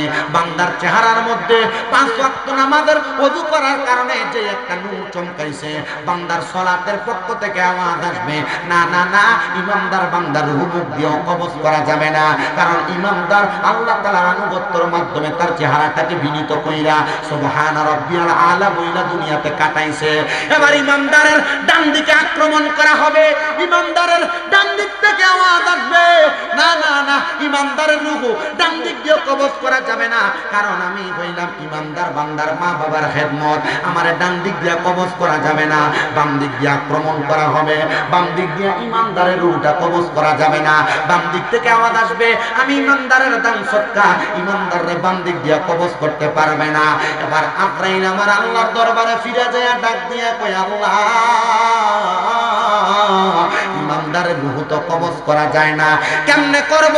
আজরাইল রে আমার আল্লাহর পক্ষ থেকে জবাব দেওয়া হয়, তুমি কি শুনো নাই? আমার হাবিব ঘোষণা দিয়ে গেছে, যদি কোন মানুষ বিকৌলি লা ইলাহা ইল্লাল্লাহ ওয়া আন্না মুহাম্মাদুর রাসূলুল্লাহ কইরা সাক্ষী দেয়, সাক্ষী দেওয়ার কারণে ইন্তেকালের আগে কালিমা কইরা ইন্তেকাল করব। ইমানদার বান্দা ছোট্ট বাচ্চার মতো ঘুমিয়ে থাকবে। আজরাইল এবার ইমানদারের সামনে দাঁড়ায়া থাকবে। এবার আরেকটা ফেরেশতা ইমানদারের নাকের কাছে মেশক আম্বরের আতরের একটা সুঘ্রাণ লাগিয়ে দিবে। ওই সুঘ্রাণটা পাইয়া ইমানদার বান্দা ঘুম থেকে জাগ্রত হবে। জান্নাতে একটা আপেলের মধ্যে কালিমে তাইয়্যিবা লা ইলাহা ইল্লাল্লাহ মুহাম্মাদুর মুহাম্মাদুর রাসূলুল্লাহ সাল্লাল্লাহু আলাইহি ওয়াসাল্লাম কালিমাটা লেখা থাকবে। ইমানদার জবান দিয়ে কালিমা পড়া শুরু করে দিবে। এবার আজরাইল রে আমার আল্লাহ বলবে, রে আজরাইল ইমানদারের রূহ কবজ করো। আল্লাহ কেমনে? বলে ইমানদারের জবান দিয়ে একটা বাতাস বের হবে যেন আমার ইমানদার কোনো কষ্ট না পায়। আরে বেঈমান মারা গেল কেমনে? হারামখোর মারা গেল কেমনে? প্রস্রাব পায়খানা করে দিয়া রক্ত বাইর হইয়া আর ইমানদার বান্দা টের পায় না। আজরাইল রূহটা কবজ করবে। রূহুল আলমে আরোহায় যাওয়ার সময় আজরাইলের ডান হাত বাম হাত থেকে রূহটা পিছল ভাবে বাইন মাছ আমরা ধরিনি। কি মাছ? এটা মনে হয় একবারে ফাঙ্গাস মাছের মতো ধরে রাখা যায় না, হাতে থাইনি। এটা হাতের থেকে ছুটতে পারলে আবার প্যাকেট তলি। ইমানদারের রূহটা ঠিক এমন ভাবে আজরাইলের হাত থেকে পড়ে যাবে। আজরাইল বলবে, আল্লাহ ইমানদারের রূহ আমার হাতে থাকে না। আল্লাহ তাআলা আদেশ করবে, আজরাইল জান্নাতের মধ্য থেকে দুই রকমের দুইটা পেয়ালা নাও। একটা জাহাবল ফিদ্দাত, দুইটা পেয়ালা, একটা স্বর্ণের একটা রূপার। স্বর্ণের পেয়ালাতে রাখবে, ইমানদারের রূহ সেই জায়গায় থাকবে না। রূপার পেয়ালায় রাখবে, ইমানদারের রূহ সেই জায়গায় থাকবে না। আলমে আরোহার সামনে যাবে, ইমানদারের রূহ সেই জায়গায়ও থাকে না। জান্নাতের দরজায় থাকবে, ইমানদারের রূহ সেই জায়গায়ও যায় না। আর রহমতের ফেরেশতারা জান্নাতের দরজা থেকে আহলা ওয়া সাহলান মারহাবান দুয়ুফুল্লাহ দুয়ুফুর রহমান, আল্লাহর মেহমান বইলা বইলা ইমানদারের রূহরে স্বাগতম জানায়। কিন্তু ইমানদারের রূহটারে আজরাইল সেই জায়গায় রাখতে পারবে না। এর মধ্যে ইমানদার বান্দার গোসল হবে, কাফন হবে, দাফন হবে, কবরে রাখবে। এবার আজরাইল বলবে, আল্লাহ কোন জায়গায় ইমানদার বান্দার রূহটা রাখা যায় না। এবার আল্লাহর কোরআনের আয়াত আল্লাহ আজরাইলকে শোনায়, ওয়ালা তাকুলু লিমান ইউকতালু ফি সাবিলিল্লাহি আমওয়াত বাল আহইয়াউ ওয়ালাকিন লা তাশউরুন। কষ্ট সামনেরা আল্লাহ শোনায় দিবে তখন, যারা আমি আল্লাহর রাস্তায় চলে আসছে তারা তো মৃত না, বাল আহইয়াউন, তারা জিন্দা। আল্লাহ রূহ কবজ করলাম, জিন্দা হয় কেমনে? আরে বাবা, আমরা সমাজের মধ্যে অনেকে আল্লাহর ওলিদারে মরা কয়, নবী মইরা গেছে, পচা গেছে এমন শব্দ কয়। আরে বেটা, আল্লাহর ওলি আর নবী তো অনেক পরের কথা। তোমরা এলাকার মুমিন ব্যক্তি যেই ব্যক্তি সেই তো মরে না। বলে হুজুর কেমনে বুঝতাম? আল্লাহ যে বললো জিন্দা বালা হাইয়াউন, এরপর আল্লাহ কয় ওয়ালাকিন লা তাশউরুন। এরা যারা মরা কয় এরা নির্বুধ, এরা বোবা, এরা বোকা, এরা বুঝে না। মারহাবা কন্না, আল্লাহর ওলিরা জিন্দা না মরা? বলনা জিন্দা না মরা? ওরে চাইলে কে গো পীরের বস্তু নাহি নিতে পারে, আবার উপযুক্ত হইলে রে দয়াল টান দিয়া নে কাছের তোরে, টান দিয়া নে কাছে। আবার জোর করিয়া বুঝতে গেলে, জোর করিয়া, জোর করিয়া বুঝতে গেলে তার গটে মরণ জ্বালা।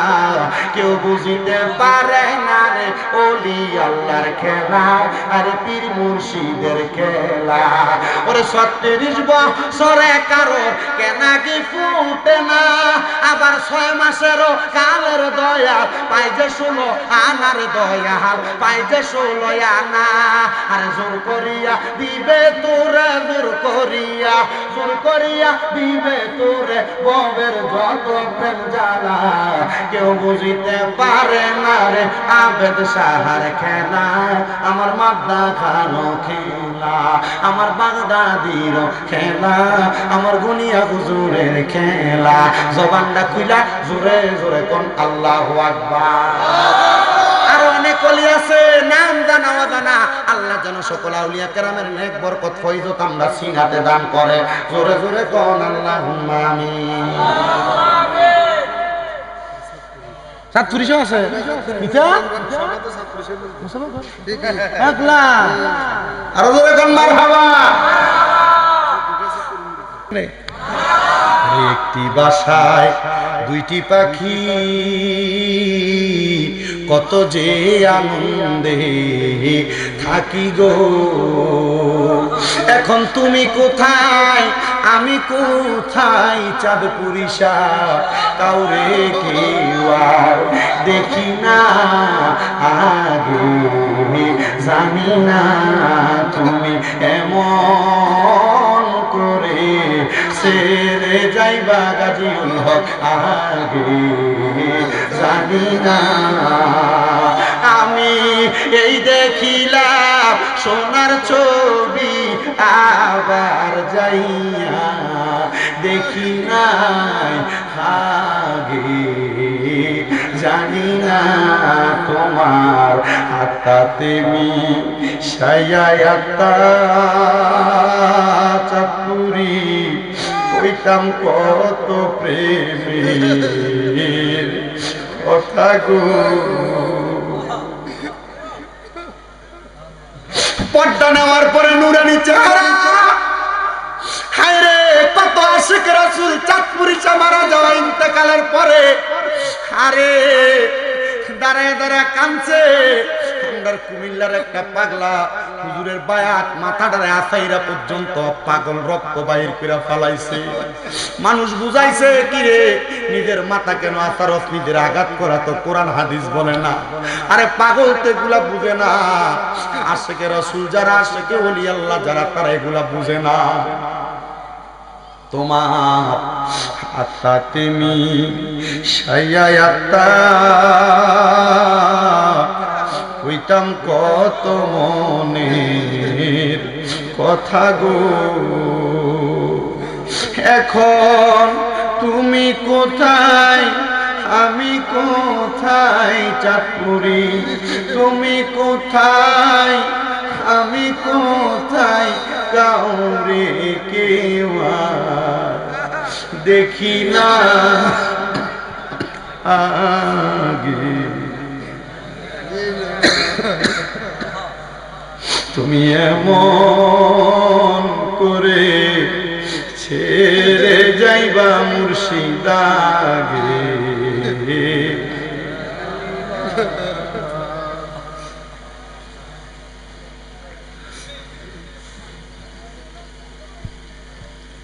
মুর্শিদের প্রেমের আগুন যার অন্তর লাগছে রে, আল্লাহর ওলিদের সুহবত যার গায়ের মধ্যে লাগছে, ওই ব্যক্তিগুলা কখনো পথহারা হয় না। আর যদি পথহারা হয় মনে করবেন আল্লাহর ওলির দরবারে তার কোনো বেয়াদবি আছে। ওয়াজটা যেই জায়গায় ছিলাম সেখান থেকে শেষ করে ওলিদের একটু কথা বলে আমি ইতি টানবো। মুমিন বান্দা ইন্তেকাল করছে, ইন্তেকাল করাটা কোনো স্বাভাবিক ইন্তেকাল নয়। মুমিন বান্দা ইন্তেকাল করার পরে মুমিন বান্দাটা রুহুটা কবজ করছে, বান্দা টের পায় নাই। ওই বান্দার রুহুটাকে ফিরিয়ে দেওয়া হবে কবরের মধ্যে। সুবহানাল্লাহ কোন বান্দার রুহুটাকে যে ফিরিয়ে দিবে, ফিরিয়ে দেওয়ার পরে বান্দা কি মরা না জিন্দা?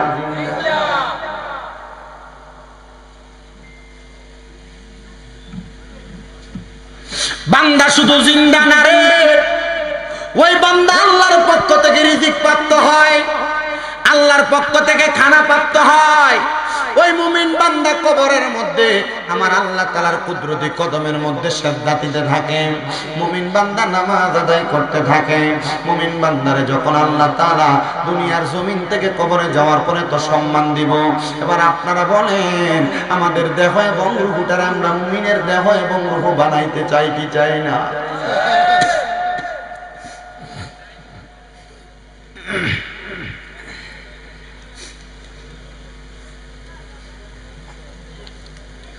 মুমিন হওয়ার জন্য যে খাসলতের প্রয়োজন,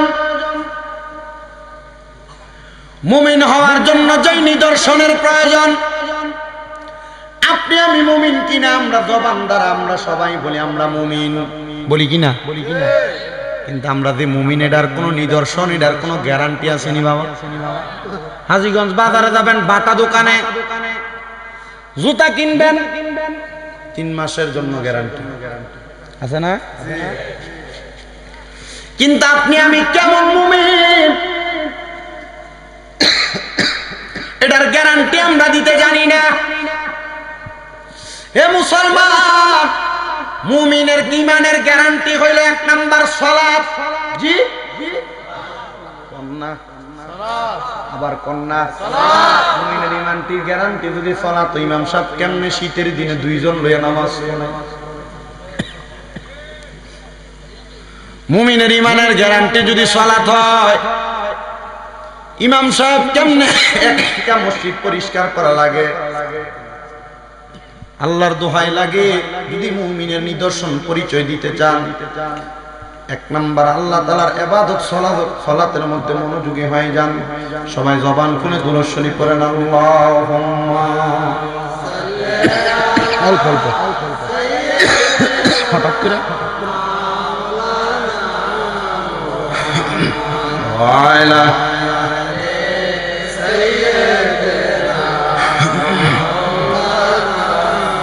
আরো জবান খুলে পড়েন, আল্লাহুম্মা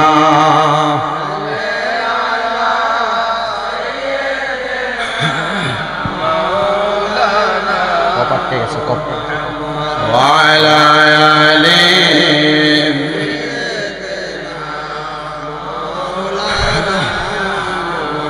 যেদিন আমরা মরে যাব এই দুনিয়া ছাড়িয়া, ওই কবরে কোলে নিয়ে নবী আপনার উম্মত বলিয়া আল্লাহ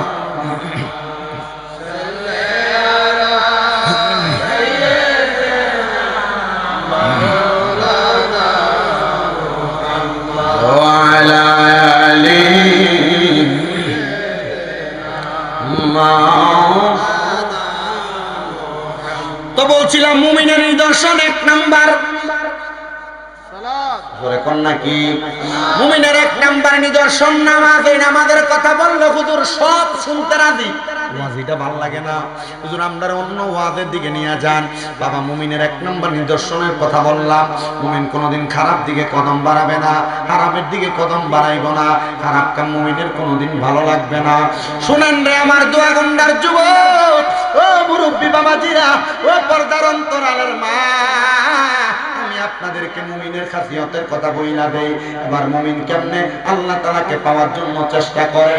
হযরতে কাব রাদিয়াল্লাহু তাআলা আনহু নবীজির সবচাইতে প্রখ্যাত একজন সাহাবী, হযরতে কাব বিন আহবাব রাদিয়াল্লাহু তাআলা আনহু, হযরতে কাব নামে উনি পরিচিত। তিনি বলেন, আমি দুনিয়ার জমিনের মধ্যে চলাফেরা করা অবস্থায় আমি মুসা নবীর কয়েকজন উম্মতের সঙ্গে সাক্ষাৎ হইছি। সুবহানাল্লাহ কই না? সুবহানাল্লাহ। কার উম্মতের সঙ্গে? বড় বয়স্ক মানুষ। পূর্বে কিন্তু মানুষের বয়স অনেক ভারী বয়স ছিল, আমরা 60-70 বয়স, বেশি বয়স হায়াত পাই না। উনি বলেন মুসা নবীর একজন উম্মত, কিন্তু উনি উম্মত থেকে এমন ধর্ম গ্রহণ করেছে যেটা খ্রিস্টান ধর্ম। কি ধর্ম? উনি বলেন ওনার সঙ্গে আমার সাক্ষাৎ হওয়ার পর আমি যখন ওনার সামনে গেলাম, উনি আমার চেহারার দিকে তাকাইয়া কেমন জানি হু হু করে কান্না করে দিয়েছেন, আমার চোখের পানি বেয়ে বেয়ে পড়তেছে। হযরতে কাব রাদিয়াল্লাহু তাআলা আনহু বলেন, আমি আবার ওই খ্রিস্টান পাদ্রীটার সামনে যা বললাম, তুমি কেন এমন ভাবে কান্না করো? কান্না করার কারণটা কি তুমি আমাকে বলতে পারোনি? উনি আমারে কয়, কান্না করার কারণ আমি তোমারে বলবো না। এবার নবীর সাহাবী ডাক দিয়া কয়, তুমি যদি আমারে না বলো আমি তোমার কান্না করার কারণটা বলে দিব। ওমাগো, ওনার মনের খবর কেমনে তাহলে নবীর সাহাবী জানে? ও বন্ধু, আমরা জানি গায়েবের মালিক আল্লাহ, গায়েবের খবর নবীরে জানায়, তাহলে নবীর সাহাবী কেমনে এই খবর দেয়? তাহলে বোঝা যায় আল্লাহ চাইলে আল্লাহ অনেক গোপনীয় খবর আল্লাহর বান্দাদেরকে দান করে। আর আল্লাহর পরে নবী ছাড়া যদি এমন গোপনীয় কোনো খবর কেউ জানে, এটারে বলা হয় ইলহাম। এটা কি বলে? এজন্য আল্লাহর ওলিরা মাঝে মাঝে দেখবেন বিভিন্ন এলাকার মানুষরা সাবধান করে দেয়, ভক্ত মুরিদানদেরকে সাবধান করে দেয়, বাবা এতদিন সাবধানে চলবা, অমুক দিনটাতে একটু ভালোভাবে চলবা। এটার কারণ হইল আল্লাহর ওলিরা বেশি বেশি নফল ইবাদত করার কারণে এদের অন্তরের চোখ খুলে যায়, এরা অনেক বিষয় হওয়ার আগে পর্যন্ত ধারণা দিতে জানে। এটা অন্য কোনো কিছু নয়, নবীরা গায়েবের খবর দিতেন, ওলিরা ইলহামের খবর দেয়।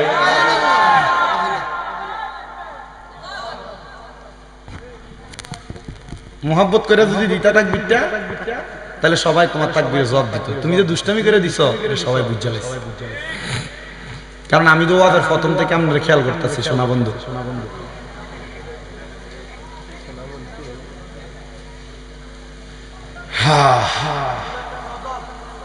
ওয়াজ করতাম দেখো শেষ, আমার ওয়াজ শেষ, আমি বেশি ওয়াজ করি। শোনেন আমার বাবাজিরা, এবার নবীর সাহাবী কয় তুমি যদি তোমার মনের খবর না বলো আমি বলবো। মারহাবা। তুমি না বললে আমি বলবো। তোমার কান্না করার কারণ হইল তিনটা। খ্রিস্টান পাদ্রী কম, আসলে তো সত্য কথা। কান্না করার কারণ কয়টা? এ নবীর সাহাবী বলো এক নাম্বার কারণ কি? বলে এক নাম্বার কারণ হইল তুমি কান্না করতেছো, তুমি তাওরাত কিতাবের মধ্যে দেখছো, তাওরাত কিতাবে লেখা আছে এমন অনেক মানুষ থাকবে যারা দুনিয়ার জমিনের ভিতরে বেশি বেশি দান সৎকার করব এবং আল্লাহ তাআলার অধিক পরিমাণ ভয় করব, তবুও তারা নিজেদের মাঝে সমঝোতা করে চলবে। এবার ওই মুসা নবী নাকি তাওরাত কিতাবে আল্লাহর কাছে দোয়া করছে, আল্লাহ ওই মানুষগুলোরে আমি মুসা নবীর উম্মত বানান। আল্লাহ কয় না না না, এরা আখিরি নবীর উম্মত, মুহাম্মাদুর রাসূলুল্লাহ সাল্লাল্লাহু আলাইহি ওয়াসাল্লামের উম্মত। জবান খুলে জোরে জোরে বলেন সুবহানাল্লাহ।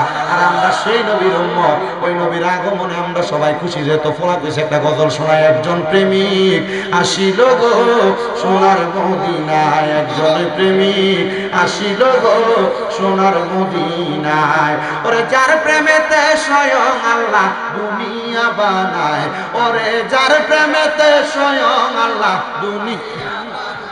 একজনে প্রেমিক আসিল গো নাই, একজনে প্রেমিক আসিল গো আর কুরসি গ্রহ দ্বারা। আর যার প্রেমে পাগল পারা কন্যা আর কুরসি গ্রহ তারা। আর যার প্রেমেতে পাগল পারা, আরে সেই নবীজি শুয়া কান্দে সোনার মদিনায়, আরে সেই নবীজি সোনার মদিনায়। একজন প্রেমিক আসিল গো নাই, একজন প্রেমিক আসিল গো জিন ইনসানার ফেরেশতারা। ওরে যারে দেখতে পাগল পারা কন্যা জিন ইনসানার ফেরেশতারা। ওরে যারে দেখতে পাগল পারা, আইরে সেই নবীজি কান্দেন শুয়ে সোনার মদিনায়, আইরে সেই নবীজি সোনার মদিনায়। একজন প্রেমিক আসিল গো সোনার মদিনায়, একজন প্রেমিক আসিল গো সোনার মদিনায়। আরে যার প্রেমেতে স্বয়ং আল্লাহ দুনিয়া বানায়, আরে যার প্রেমেতে দুনিয়া বানায়, একজন প্রেমিক আসিল গো। এবার মুসা নবী আল্লাহর কাছে দোয়া করে, আল্লাহ গো ওই দুই প্রকারের মানুষকে আমার উম্মত বানান। আল্লাহ কয় না মুসা, এদেরকে আমি আখিরি নবীর উম্মত বানাইবো। আমরার কথা কইছে রে বাবা, আমরা ওই নবীর উম্মত। এবার ওই খ্রিস্টান পাদ্রী কয়, ও নবীর সাহাবী কাব বিন আহবাব, তোমার কাছে জানতে চাই, এবার তুমি বলো না দুই নাম্বার কারণ কি? বলে দুই নাম্বার কারণ হইল দুনিয়ার মানুষ এমন কিছু প্রজাতির থাকবে যারা দুনিয়ার শত ব্যস্ততা থাকলেও যখন তাদেরকে হাইয়া আলাস সালাহ বলে মসজিদের দিকে ডাকা হবে, তারা আমার আল্লাহকে পাওয়ার জন্য তারা মসজিদের দিকে দৌড়ায়া যাবে। এবার মুসা নবী আল্লাহর কাছে দোয়া করছে, আল্লাহ ওই ব্যক্তিগুলারে আমি মুসা নবীর উম্মত বানাও। আল্লাহ কয় এই মুসা নবীর উম্মত হবে না, এরা আখিরি নবীর উম্মত হবে, মুহাম্মদুর রাসূলুল্লাহর উম্মত হবে। দুইটা কারণ বলল। এবার কাব বিন জুহাইর কই তিন নাম্বার কারণ হইল, শোনো শোনো, তিন নাম্বার অন্য কোন কারণ না রে বান্দারা। তিন নাম্বার কারণ হইল এমন প্রজাতি মানুষের মধ্যে মায়া মোহাব্বত থাকবে, যদিও তারা কাউকে ভালোবাসে তারা স্বয়ং আল্লাহর জন্য ভালোবাসবে, যদি কাউকে ঘৃণা করে আল্লাহর জন্য ঘৃণা করবে। এরা মা সন্তানের প্রতি, সন্তান বাবার প্রতি এমন মোহাব্বত থাকবে, এই মানুষগুলা দুনিয়াতে আসবে, এরা হবে ওই নবীর উম্মত। মুসা নবী তখনও আল্লাহর কাছে দোয়া করে, আল্লাহ এরা আমি মুসার উম্মত বানিয়ে দেন। আল্লাহ কয় না না না, এরা আখিরি নবীর উম্মত হবে। ও বন্ধুরে, এবার কাব বিন আহবাব আসবাব কয় এই তিনটা কারণ হইলো মৌলিক মূল কারণ, এই তিনটা কারণ হইলো যৌগিক কারণ, এই তিনটা কারণ কোনো কিছু না। আমি আরেকটা জিনিস জানি, তুমি এই তিনটা কারণের প্রতি আফসোস করে করে কান্দ। তুমি চিন্তা করতেছো ওই নবীরে যদি তুমি খ্রিস্টান পাদ্রী দেখতা, ওই নবীর হাতে হাত রাইখা মুসলমান হইয়া যাইতা। সুবহানাল্লাহ, ওই নবীর হাতে হাত রাইখা মুসলমান হইতা। এ পাগল, আমি কাব বিন আহবাব তোরে বললাম, তুই যদি এই খ্রিস্টান পাদ্রী ওই নবীর সাক্ষাৎ পাইতে চাস, ওই নবীরে পাওয়ার জন্য তাড়াতাড়ি তুই তায়েফের ময়দানে চলে যা। আমার নবী 10 দিনের জন্য তায়েফের ময়দানে অবস্থান করেছে। মাত্র 2 মাস আগে ওই তায়েফের ময়দানটা আমি দেখে আসছি রে বাবা। তায়েফ এলাকাটা দেখে আসছি। ওই তায়েফ এলাকায় নবীর কদম মুবারক পড়ার কারণে, নবীজির চোখ মুবারকের পানি তায়েফের ময়দানে পাওয়ার কারণে, আমার নবীর দোয়ার কারণে আল্লাহ তায়েফটা এমন বরকতময় বানায় দিছে, পুরা আরব মরুভূমি। কিন্তু তায়েফের এলাকার মধ্যে দামি দামি ফল হয়, আনার হয়, আপেল হয়, আঙ্গুর হয়, অন্য কোনো কারণ না, নবীর কদম মুবারক ওই জায়গায় লাগার কারণে, নবীর দোয়ার বরকতের কারণে। এবার ওই খ্রিস্টান পাদ্রী, বন্ধু শুনো, শুনো রে শুনো, ওই খ্রিস্টান পাদ্রী নবীর সন্ধান পাওয়ার জন্য চইলা গেছেন আল্লাহর হাবিবের সাক্ষাৎ লাভের আশায়। ওই জায়গার মধ্যে গেলেন, ওই জায়গায় যেয়ে দেখলেন আমার নবী তায়েফ থেকে বিদায় হয়ে চলে আসছেন। খ্রিস্টান পাদ্রী বলে, কত তালাশ করলাম মুহাম্মদুর রাসূলুল্লাহ সাল্লাল্লাহু আলাইহি ওয়াসাল্লাম আমি পাইলাম না, কিন্তু আমি খ্রিস্টান পাদ্রী তালাশ করতে থাকলাম। কাব বিন জুহাইর বলে, আমি যখন তার দেখলাম সে মক্কাতে চলে আসছে, আমার নবীজি জন্মভূমির মায়ায় মায়ায় আমার নবী মদিনাতে চলে গেছে। নবীজিকে তালাশ করার জন্য ওই পাদ্রী যখন রওনা করবে, রওনা করার আগের রাতে ওই খ্রিস্টান পাদ্রী মক্কাতে ইন্তেকাল করেছে। মক্কার মানুষ আমার নবীরে কষ্ট দিছে, মক্কার মানুষ আমার নবীর আঘাত করেছে, মক্কার মানুষ আমার নবীজির কলিজায় আঘাত দিছে। আমার নবী কষ্ট সহ্য করতে না পেরে মদিনায় চলে গেছে। খ্রিস্টান পাদ্রী বলে, এই মক্কার মানুষ শতভাগা কপাল পোড়া হওয়ার কারণে আমার নবীজি হিজরত করে মদিনার মধ্যে চলে গেছে রে বাবারা। আর ওই মদিনা এমন বরকতওয়ালা, আল্লাহ তাআলা দোয়া করছে, আল্লাহ তাআলার কাছে নবী দোয়া করছে, আল্লাহ মক্কাতে কি বরকত দিবেন, আপনি মদিনাতে এর চাইতে আরো বেশি বরকত দান করেন। নবীর হাদিস পড়ে দেখলাম আমার নবী শিখিয়ে দেয়, মক্কায় গেলে যেই বরকত, মদিনায় গেলে তার চাইতে ডাবল বরকত, ডাবল।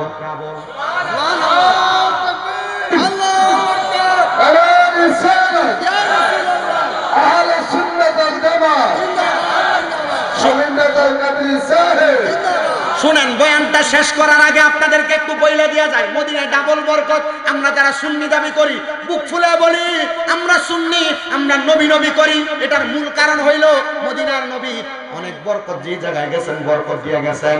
খ্রিস্টান পাদ্রী রওনা করবে, আগের রাতে খ্রিস্টান পাদ্রী মারা গেছে, নাই নাই। সবাই বলতেছে খ্রিস্টান পাদ্রী, খ্রিস্টান ধর্ম মোতাবেক এ ব্যক্তির কাফন দাফন সব করো। মানুষ কয়ডারে কাফন দাফন করবে? আল্লাহর হাবিব মদিনার যাওয়ার পথে মদিনা আল্লাহর হাবিবের কাছে আবার খবর, ইয়া রাসূলুল্লাহ, ইয়া হাবিব আল্লাহ, নবী গো শুনে নেন, আপনার একটা পাগল আপনার কাছে ইসলাম ধর্ম গ্রহণ করবে, আপনার কাছে আসার চেষ্টা করেছে, পারে নাই। নবী গো, তার খ্রিস্টান মানুষটা তারে কাফন দাফন, তারে খ্রিস্টান ধর্ম মোতাবেক শেষ বিদায় দিচ্ছে। তো নবীজি সাল্লাল্লাহু আলাইহি সাল্লাম,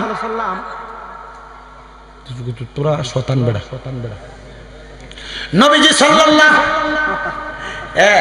চিন্তা করতে হুজুরে যে টিয়া দিমু এমনি দিতাম, হ্যাঁ ওয়াজ আগে একবারে শুধু আসলে শেষ করে এরপরে সাইরাম হুজুর, ঠিক না? ঠিক না? আচ্ছা ঠিক আছে, উসুল শেষ করে দিয়ে দাম ইনশাআল্লাহ। মদিনার নবী বলছে, তারা তোমরা কাফন দাফন দিয়া তার জানাজা পড়ে সুন্দর করে মুসলমানের ধর্ম মোতাবেক তারা দাফন করো। খ্রিস্টানরা কই এটা হইতেই পারে না, এত ইসলাম ধর্মের মানুষ না, এরা কেমনে দাফন করবে? তারা মানতেছে না। আহারে মুসলমান, এবার ওই ব্যক্তিরে খ্রিস্টীয় ধর্ম মোতাবেক যখন তাদের ধর্ম মোতাবেক মাটির নিচে শোয়া, খ্রিস্টানরা মারা গেলে ত্রিশূল লাগায়, ত্রিশূল দেখবেন মারা যাওয়ার পরে যখন এমন অবস্থা করলো, ওই মক্কা অধিবাসী সুন্দর একটা এলাকার মধ্যে বসবাস করা জায়গার মধ্যে মানুষের কাছে ঘুমের ঘরে স্বপ্নে দেখে ওই দিন রাত্রবেলা ওই আল্লাহর বান্দা খ্রিস্টান হইতে পারে, বান্দাটারে তোমরা যেমন ভাবে মাটি দিছো বান্দা কবরে ভালো নাই, তাড়াতাড়ি বান্দাটারে ইসলাম ধর্ম মোতাবেক তাড়াতাড়ি তারা কাফন দাফন করে মাটি দাও, জানাজা পড়ায় মাটি দাও। আরে বলো কি তারা জানাজা পড়ায় মাটি দিব? সে খ্রিস্টান মানুষ বলে না না না, সেই যেই দিন মনে মনে এরাদা করছে মুহাম্মাদুর রাসূলুল্লাহ সাল্লাল্লাহু আলাইহি সাল্লামের হাতে হাত রেখে ইসলাম কবুল করবে, ওই ব্যক্তিটারে এই দিন থেকে আল্লাহ তাআলা মুসলমান হিসেবে কবুল করছে। এজন্য তার কবরের মধ্যে কঠিন একটা অবস্থা তৈরি হয়েছে। তাড়াতাড়ি তোমরা তারে জানাজার নামাজ পড়াও, জানাজার নামাজ পড়ায় তারে দাফন করো। সুন্দর করে তারা যখন দাফন করা হইল, এলাকার সব মানুষগুলো ঘুমের ঘরে স্বপ্নের মধ্যে দেখতে পাইলেন আল্লাহর বান্দাটা ইন্তেকাল করার পরে যখন তারা জানাজা পড়ে দাফন করা হইল, আল্লাহর বান্দাটা অন্ধকার কবরের মধ্যে অন্ধকারে আর নাই, সুন্দর জান্নাতের ফুলের বাগিচার মধ্যে ঘোরাফেরা করতেছে।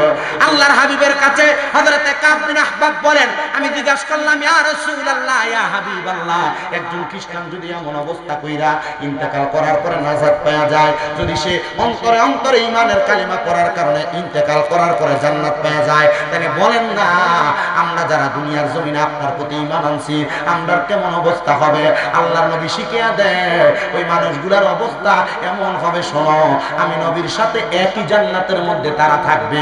আমরা নবীর সাথে জান্নাতে থাকতে চাই, আমরা নবীর সাথে জান্নাতে থাকতে চাই, আমরা নবীর সাথে জান্নাতে থাকতে চাই, কিন্তু আমরার অন্তরের মধ্যে নবীর প্রেম আছে, কিন্তু নবী যেই কাজগুলা করার কথা বলে গেছেন আমরা সেই কাজগুলা করি না। না রে মুসলমান না, অন্তরে যেমন নবীর প্রেম আছে, অন্তরের প্রেমটা দ্বারা তুমি কাজে পরিণত কইরা মানুষকে দেখাও। আর নচেত মুখে শুননি আমরা বললাম, কাজে পরিণত করলাম না, না না না হবে না।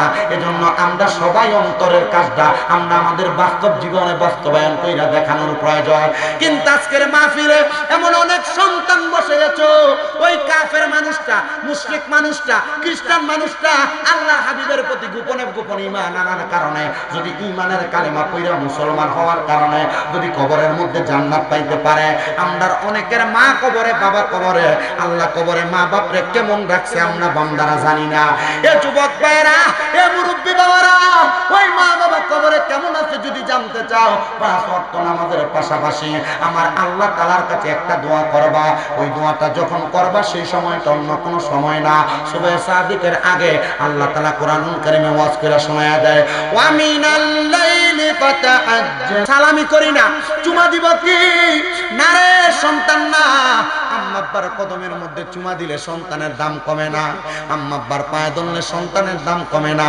আমি শামীম রাজা কুমিল্লা আলিয়া মাদ্রাসায় কামেল প্রথম বর্ষে পড়ালেখা করি, কুমিল্লা ইউনিভার্সিটির বাংলায় অনার্স ফাইনাল ইয়ারে পড়ালেখা করি। আল্লাহর কসম আমি আমার শিক্ষাগত যোগ্যতা দিয়ে ওয়াজ করি না। যখন আমি মাদ্রাসায় ক্লাস 4 এর মধ্যে পড়ি, কুমিল্লা হাউজিং স্টেটের বড় মাঠের মধ্যে ওয়াজ হইছে, একজন আলেম ওয়াজ করছিল। ওয়াজ করার পরে আমি শুনছি ওই আলেম কইছে, আম্মা আব্বার কদমে চুমা দিলে, আম্মা আব্বার কদমের কাছে নত হইলে আল্লাহ তাআলা সমস্ত পৃথিবীর কাছে তারে বড় বানায়া দেয়। আমি আমার এলেমের জোরে সমাজের মানুষের কাছে পরিচিত না, আম্মা আব্বার দুয়ার বরকতে ওই মাহফিল শেষ করে বাড়িতে এসে আমার বাতার বেড়ার ঘর, ওই ঘরে আমার মা বাপ শোয়া, ঘুমন্ত মা বাবার পায়ের মধ্যে চুমা দিছি। এখনো মাঝে মাঝে সুযোগ পাইলে আমি আমার আব্বা আম্মার পায়ে চুমা দেই। আমি যেই দিন আমার বাপের পায়ে প্রথম চুমা দিছি, গোসল করে গোসলখানা থেকে বাইর হইছি, আমি আমার বাপের পায়ে যখন হাঁটুটা গিরা চুমা দিই, আমার বাপে কই দেখ কি করে, ও সন্তান, সন্তান রে, আব্বা আম্মার কদমের মধ্যে চুমা দিলে তোমার দাম কমবে না, আল্লাহ তাআলা তোমার দাম বাড়ায় দিবে, তোমার সম্মান বাড়ায় দিবে। আল্লাহর দোহাই লাগে, আজকের মাহফিল কবুল হবে কি হবে না এটার গ্যারান্টি কেউ দিতে পারবে না, এটার গ্যারান্টি কেউ দিতে পারবে না। তবে আমি শামীম রাজা একটা গ্যারান্টি দিয়া যাই, যদি দেখো আগামী কালকে এই দোয়া গুন্ডার মুরব্বীরা দোকানে বৈশা কয়, হ্যাঁ শামীম রাজা একটা পোলাশ ছিল ওয়াজ করার জন্য, তার ওয়াজ শুই না আমার ফুতে বাড়িতে যাই আমি আব্বার পায়ে ধরে মাপ চাইছি, মা বোন একজন আর একজনরে বলে, হ্যাঁ শামীম রাজার ওয়াজ শুই না আমার ফুতে বাড়িতে আমার পায়ে ধরে মাপ চাইছি। ও বাবা, অনেকে মনে করতেছেন হুজুর আম্মা আব্বার পায়ে ধরে মাপ চামু কেন, আমি তো কোনো অন্যায় করছি না।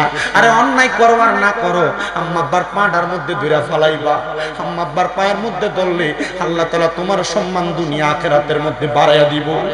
অনেকে চিন্তা করে, চোখের পানি পালায়া পালায়া কান্দে, হুজুর যাদের বাড়িতে আব্বা আছে তারা বাড়িতে যে আব্বার পায়ের মধ্যে ধরে মাপ চাইবো, আমার তো আব্বা নাই, আমি কার পায়ে ধরে মাপ চাইবো?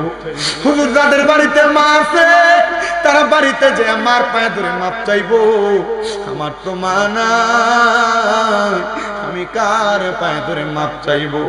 সন্তান রে, মা পান্তা ভাত গুলা খাইতো না, মা রাইখা দিত আমার পুতের রৌদ্র দিয়ে আইলে পুতরা পান্তা ভাত খাইলে পেটটা ঠান্ডা হইব। ওই মা অন্ধকার কবরে বাড়িতে আইতে দেরি হইলে মা বাপরে রাত্রে বারবার বলতো দেখেন না গায়া ফুতরানি আইয়ে। মা ঘুমাইতো না, কে জানি মা ফিলে বসতো এমন মা অন্ধকার কবরে। মা গো তোমার মত লয় না কেহ আমায় বুকে টানি, আদর করে মুছে না কে মা, আদর করে মুছে না কেউ আমার চোখের পানি। হায়রে মা জননী আমার, হায়রে মা জননী। এ সন্তানের দল কার জানি এমন মা কবরে, কার জানি এমন আব্বা জান অন্ধকার কবরে। তোমার আব্বা জানের জুতার তলা ক্ষয় হইতে হইতে পায়ের গোড়ালিটা মাটিতে লাগতো, নতুন জুতা কিনতো না। ঈদের নামাজ পড়তে দোয়া গুন্ডার ঈদগাতে আসছে, পুরান জামা কাপড় পরা, পুরান পাঞ্জাবিটারে দুই আব্বা ঈদের নামাজ পড়তে আসছে, কিন্তু তুমি সন্তানের নতুন জামা কাপড় কিনা দিছে। আজকে তোমার আব্বারে যদি ঈদের দিনে জিজ্ঞাসা করতে আব্বা আপনি যদি নতুন জামা কাপড় পরেন না, আব্বা উত্তর দিত আমার কি আর এখন ঈদের বয়স আসেনি? আব্বা কইতো না অভাব টাকা নাই।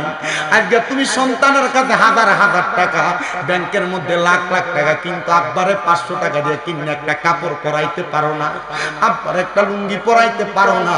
সন্তান একটাবার চিন্তা করে দেখো, তোমার মার কাপড়টা ছিঁড়া ছিল, ওই কাপড়টা সুই সুতা দিয়ে ছিলে ছিলে আম্মা যেন উল্টে পাল্টে পড়ছে, কিন্তু তুমি স্কুল কলেজ যাওয়ার সময় মা তোমার 5-10 টাকা হাতে দিছে।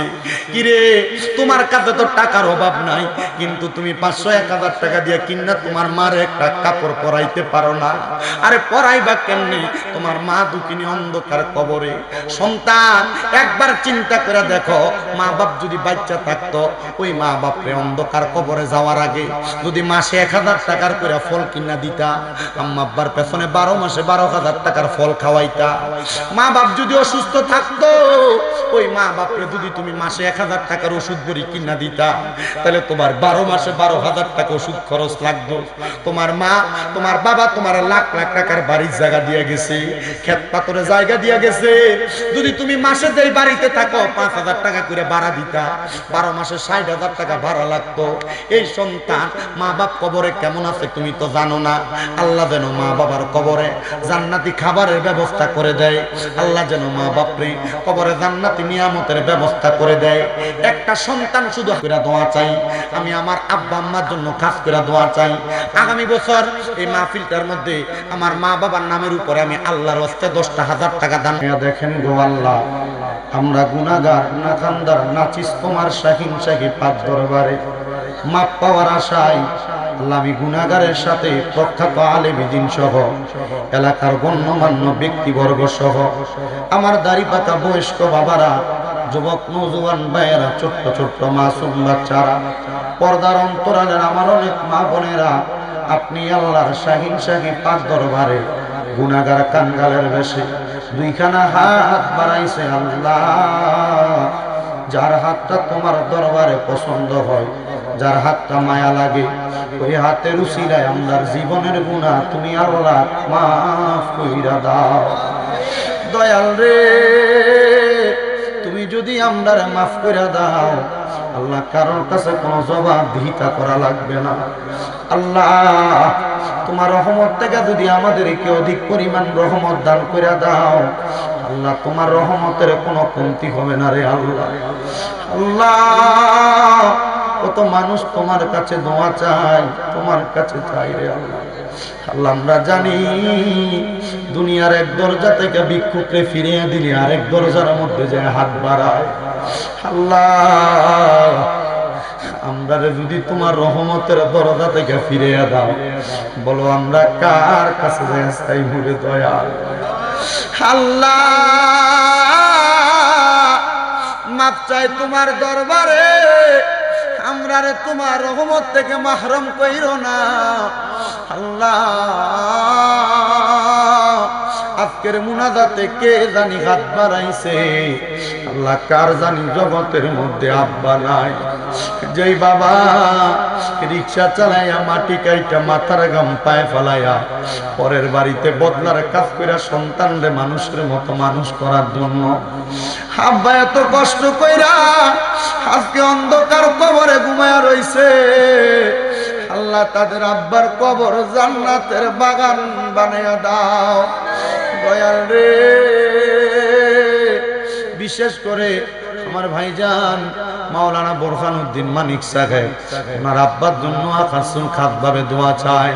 বিশেষ করে ওবায়দুল হক বিপ্লব ভাইয়ের আব্বা দুনিয়াতে নাই আল্লাহ, তাদের দুইজনের আব্বা জানলে তুমি কবুল আর মঞ্জুর করে নাও। অনেকে হাত বাড়াইছে যাদের জনম দুঃখী মা কবরে, ও দয়াল, যেই মা 10 মাস 10 দিন গর্ভে ধারণ কইরা সন্তানের প্রসব বেদনা সহ্য করতে মার বড় কষ্ট হইছে আল্লাহ, মাহফিল শেষ করে বাড়িতে যাইব গো, সবার মুখ দেখবো কিন্তু মার মুখটা দেখবে না আল্লাহ। এমন মাজার কবর দেশে রাইখো তোমার মায়ার নজরে, সেই মায়ের কবরেতে আযাব তুমি দিও না, দুঃখের দরদি আমার জনম দুঃখী মা আল্লাহ। অনেকে তিমের হাত বাড়াইতে, মাও নাই বাবু নাই জনমের তিক আল্লাহ, তাদের প্রত্যেকের আম্মা আব্বার কবর জান্নাতের বাগান বানিয়ে দাও। যাদের মা বাবা বেঁচে আছে হায়াতে তৈয়বা নসিব করে দাও আল্লাহ, যাদের আম্মা অসুস্থ শিফায়াতেলা কামেলা নসিব করে দাও। বিশেষ করে দোয়া কান্নার জমিনে এই জান্নাতের বাগান মাহফিলে যারা টাকা দিয়া, পয়সা দিয়া, শ্রম দিয়া, বুদ্ধি দিয়া, পরামর্শ দিয়া, মাইক দিয়া, লাইট দিয়া, প্যান্ডেল দিয়া, মিডিয়ার বাইরে সহ সম্মানিত শ্রোতামণ্ডলী যারা উপস্থিত হয়েছেন আল্লাহ, প্রত্যেককে তোমার কুদরতের দরবারে কবর মঞ্জুর করে নাও। সম্মানিত সভাপতি সহ মাহফিল কমিটির প্রত্যেকটা সদস্যকে কবুল মঞ্জুর করে নাও। আমার একজন আব্বা জান, ওনার মেয়ে ডেঙ্গু হয়েছে, দোয়া চায় আল্লাহ এমন রোগ থেকে সমস্ত পৃথিবীর মানুষদেরকে হেফাজত দান করো। অনেকে আগামী বছর দান করবে বলে ওয়াদা করেছে আল্লাহ, প্রত্যেকের দানগুলো তুমি কবুল মঞ্জুর করে নাও। ফরিয়াদ তোমার দরবারে, অনেক প্রবাসী ভাইরা বিদেশ থেকে দোয়া চায় আল্লাহ, আমার প্রবাসীদের খাত দোয়া কবুল মঞ্জুর করে নাও। এই মাহফিল কিয়ামত পর্যন্ত কবুল মঞ্জুর করে নাও আল্লাহ। মরণ দিবা দুঃখ নাই, তবে বেঈমান বানিয়ে মরণ দিয়েন না। মরণের আগে বারবার তাওয়াফে বাইতুল্লাহ, জিয়ারতে রওজা রাসূলুল্লাহ নসিব করায়া আল্লাহ, আমাদের সকলের হক্কানি রব্বানি পীর ও মুর্শিদের জবানের সঙ্গে জবান মিলিয়ে পড়ে দিয়ে লা ইলাহা ইল্লাল্লাহু মুহাম্মাদ